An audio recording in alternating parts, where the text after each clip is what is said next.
Hello, and welcome to The Nation's Pulse, where we break down the stories that shape our lives, stir our thoughts, and spark national conversations. Yes, indeed. Every week we bring you sharp insight, bold perspective, and thoughtful dialogue on the pressing matters affecting our nation, from the corridor of power to the street of everyday Nigerians. At number one, we have security bandits hold peace dialogue in Katsina. In a surprising development, suspected bandit leaders in Katsina State have reportedly engaged in a peace dialogue aimed at ending years of violent attacks in the region. The conversation centered on demands from the armed groups of amnesty, economic support, and improved security guarantees. In return, they pledged to halt attacks on villages, kidnapping, and cattle rustling if their conditions are met. Now, the question is, how badly have we fallen that bandits are now the ones organizing peace initiatives with communities? This is a very bad development for everyday Nigerians. Looking at the security situation in the country, bandits now organizing peace initiative because government have failed to deter them, and the communities are also going to the bandits because they knew that very well. Since the government cannot deter these guys, they are themselves have to go and meet the bandits to negotiate their safety. And one of the core responsibilities of government is security of life and properties of everyday Nigerians, which they have failed to do. Yes. There are some Nigerians now going back to the bandit to seek for help, and this is a very bad precedent that will set a very bad precedent for many Nigerians years to come. I also find it troubling. I think that we have gotten to a very bad point in Nigeria for bandits to now be the one organizing peace conversations. So I think we've gotten to a very bad point in Nigeria. It's a very bad situation. Definitely. So at number two, we have economy inflation rate drops by 2%. The federal government has announced that Nigeria's inflation rate has reduced by 2%. A development it says reflects the impact of recent economic reforms and fiscal measures.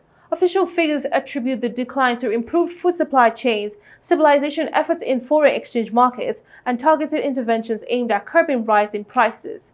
Now, how reflective are these economic metrics of the real situation Nigerians face daily?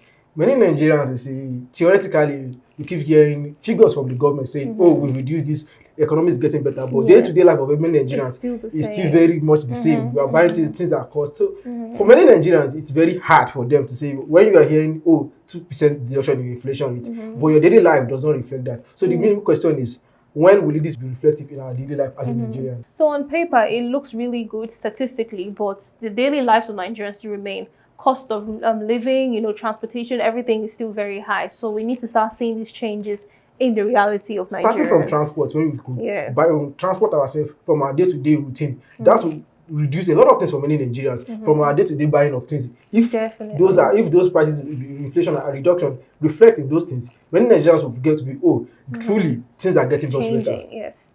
All right. On number three, entertainment, we have Hilda Baci cooks the largest Jollof rice pot, Nigerian celebrity chef.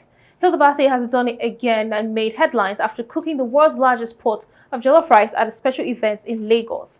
The feat, weighing several tons, was shared with attendees, including food lovers, dignitaries, and underprivileged communities.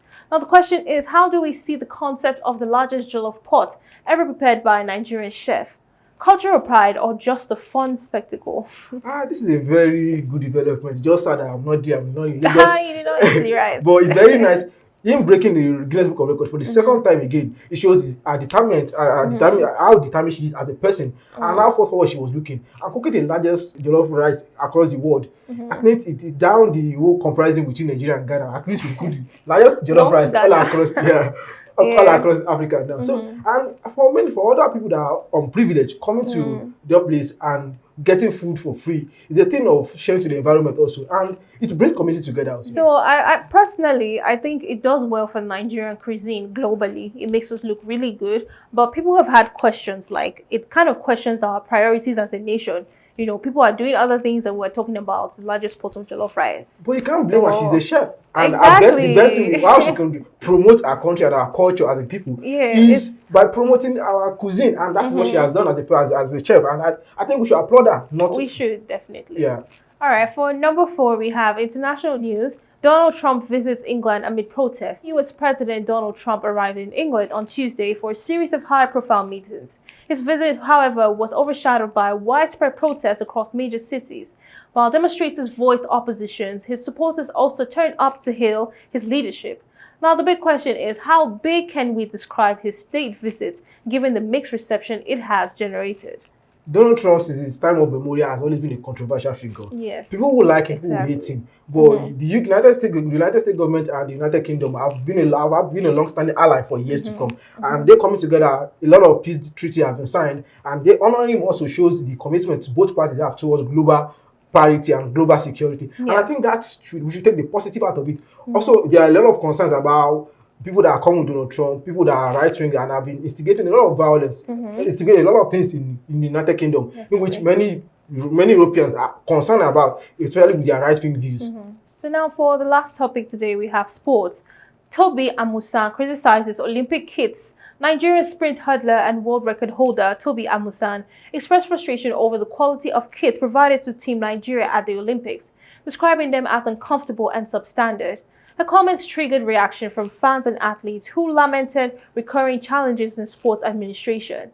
Now, the question is, when will Nigerian athletes finally be provided with the requisite equipment to perform at the global stage? Every competition, every Olympic, every game, we keep complaining. If coach is not being paid, some standard stadium are being used. Now some certain kids are being used for many for the athletes. And it shows in their performance. You could see if you want sleep or anything, she normally she would have won gold in other previous encounters she has. And it shows our level as a society also. For we to compete globally in the best of form, we have to provide for our athletes. And they are human beings, they came from she came from the UK, performing at their highest altitude, coming to Nigeria, providing her with substandard kit, lowers our prestige as a nation, and we need to do better as a nation. Definitely.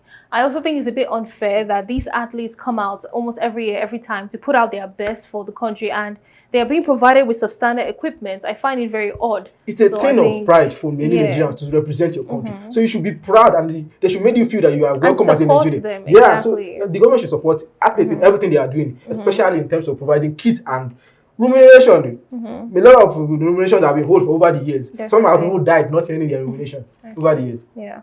So now that's where we wrap up today's Nation's Pulse. From security concerns at home to economic debates, cultural pride in the kitchen, international politics, and our athletes struggle on the world stage. One thing is clear: Nigeria's story is still being written every day. Join us next time, and until then, stay informed, stay engaged, and keep your finger on the Nation's Pulse.